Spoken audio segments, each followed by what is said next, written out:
నమస్కారం. నేను డాక్టర్ శ్రీనివాస్ చెలివేల సంస్కృతి ఆయుర్వేద క్లినిక్ నుంచి మాట్లాడుతున్నాను. ఈరోజు మనం డిస్కస్ చేసే టాపిక్ వచ్చి గ్రే హెయిర్. అంటే జనరల్గా జుట్టు తెల్లబడడం అనేది వాడుక భాషలో అంటాం. దీన్నే ఆయుర్వేదంలో పాలిత్య అంటాం, అంటే కలర్ ఆఫ్ హెయిర్ చేంజ్ అవ్వడాన్ని అంటాం. అయితే ఈ గ్రే హెయిర్ అనేది మనం చూసుకుంటే అంత పెద్ద మేజర్ ఇష్యూ కాకపోయినా చాలామంది దీని గురించి పాపం ఫీల్ అవుతూనే ఉంటారు. అంటే అది చూసుకుంటే టీనేజ్ నుంచి ఒక మిడిల్ ఏజ్డ్ వాళ్ళ వరకు కూడా చూస్తుంటాం. అయితే దీనికన్నా ముందు మాకు వచ్చే క్వశ్చన్ ఏంటంటే, గ్రే హెయిర్ ఎలాంటి వాళ్ళకైనా చేంజ్ అవుతుంది అంటే దానికి కొన్ని లిమిటేషన్స్ ఉంటాయి.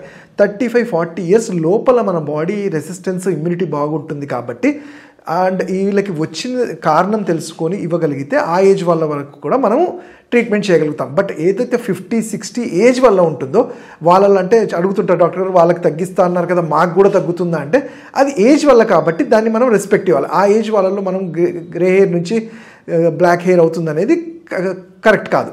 సో ఇప్పుడు మనం టాపిక్ వచ్చేసి మనం గ్రే హెయిర్ ఇన్ టీనేజ్ వాళ్ళలో చూస్తుంటాము. ఎందుకు ఈ టీనేజ్ 16-17 ఇయర్స్ వాళ్ళల్లో ఏంటంటే ట్రాన్సిషనల్ పీరియడ్, అంటే అప్పటి నుంచి బాలావస్థ నుంచి ఒక టీనేజ్కి వచ్చినప్పుడు వాళ్ళలో కొన్ని హార్మోనల్ చేంజెస్ జరుగుతాయి. అయితే ఈ హార్మోనల్ చేంజెస్ జరిగినప్పుడు తెలుసో తెలియకో మన ఫుడ్ హ్యాబిట్స్ అనేవి చాలా ఇంపాక్ట్ పడుతుంది. అంటే ఆ టైంలోనే బయట ఫుడ్స్ ఎక్కువ తీసుకోవడము, ఫ్రెండ్స్తో బయటకు వెళ్ళినప్పుడు వాటర్ తక్కువ తీసుకోవడము, ఆర్ కూల్ డ్రింక్స్ లాంటివి, ఏరేటెడ్ డ్రింక్స్ ఏవైతే బాడీకి హాని చేస్తాయో ఇలాంటి ఫుడ్స్ తీసుకోవడం వల్ల మన శరీరంలో మెటబాలిజం అనేది అప్స్ అండ్ డౌన్స్ అవుతుంది. ఈ మాట ఎందుకు చెప్పాను అంటే, హెయిర్ అనేది ఏదో జస్ట్ ఉట్టి హెయిర్ ఒకటి పెట్టేస్తే సరిపోతుందని కాదు. హెయిర్ అనేది మన శరీరాన్ని, నిజంగా చెప్పాలంటే స్కిన్ అనే హెయిర్ అనేది మన శరీరము హెల్తీగా ఉందా లేదా అని చెప్పడంలో ఫస్ట్ కీలక పాత్ర పోస్తుంది. మేము యాజ్ ఎ డాక్టర్గా ఫస్ట్ చూసేవి కూడా స్కిన్ ఎలా ఉంది, వీళ్ళ హెయిర్ టెక్స్చర్ ఎలా ఉంది అనేది అబ్జర్వ్ చేస్తుంటాం.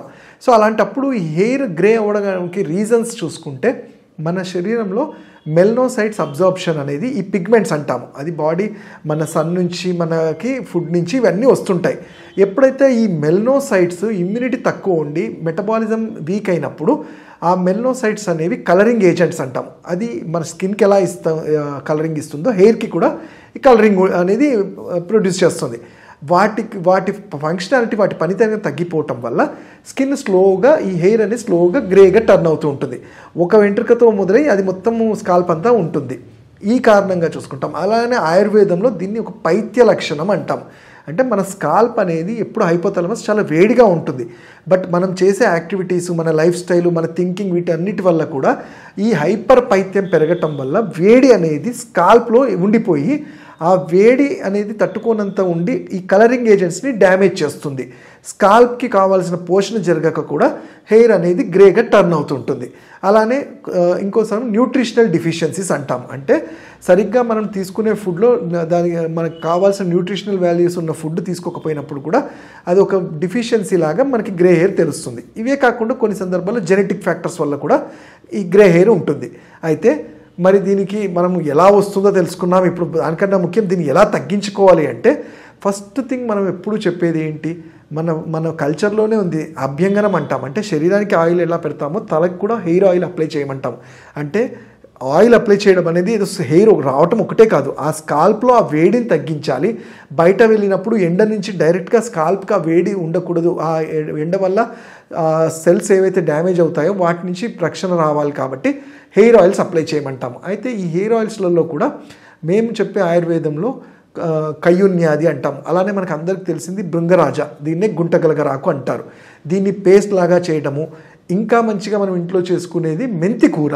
వారంలో ఒకసారి దీన్ని ఏంచి మెంతి కూరని పేస్ట్ లాగా చేసి సింపుల్ మన కోకోనట్ ఆయిల్లో మిక్స్ చేసి హెయిర్ ప్యాక్ లాగా వేయటం వల్ల, ఆ ప్యాక్ వల్ల ఆయిల్ అప్లికేషన్ చేసి మైల్డ్గా స్టీమ్ ఇచ్చి ఈ ప్యాక్ వేయటం వల్ల మెంతి కూరకి, హైబిస్కస్కి అంటే మందార ఆకు, వీటికి ఉండే గుణం వల్ల కలరింగ్ అనేది కొంచెం ఇంప్రూవ్ అవుతుంది. అలానే మనం తీసుకునే ఫుడ్లో కూడా బాదాం లాంటిది, న్యూట్రిషియస్ ఫుడ్, పాలు, పెరుగు ఇలాంటివి ఉంటే ఈ హెయిర్కి కావాల్సినంత పోషణ జరుగుతూ గ్రే హెయిర్ అనేది స్లోగా తగ్గుతూ వస్తుంది. ఏది ఏమైనా ఇది లోపల నుంచి కరెక్షన్ చేయాల్సి ఉంటుంది గ్రే హెయిర్ అనేది.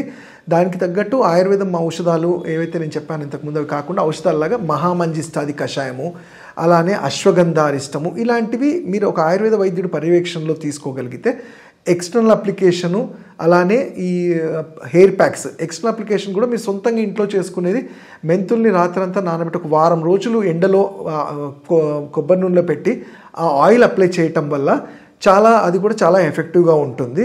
అలానే నేను చెప్పినట్టు ఇంత మెంతి కూర, హైబిస్కస్ని పేస్ట్ లాగా అప్లై చేయటము, ఇవన్నిటి కూడా చాలా మంచిగా ఈ గ్రే హెయిర్కి హెల్ప్ అవుతుంది. ఇంకా వీటి గురించి మీరు తెలుసుకోవాలంటే నన్ను నా పర్సనల్ క్లినిక్స్లో కానీ నన్ను ఆన్లైన్ కానీ కన్సల్ట్ చేయొచ్చు. నా నంబర్ 7658909501. Thank you.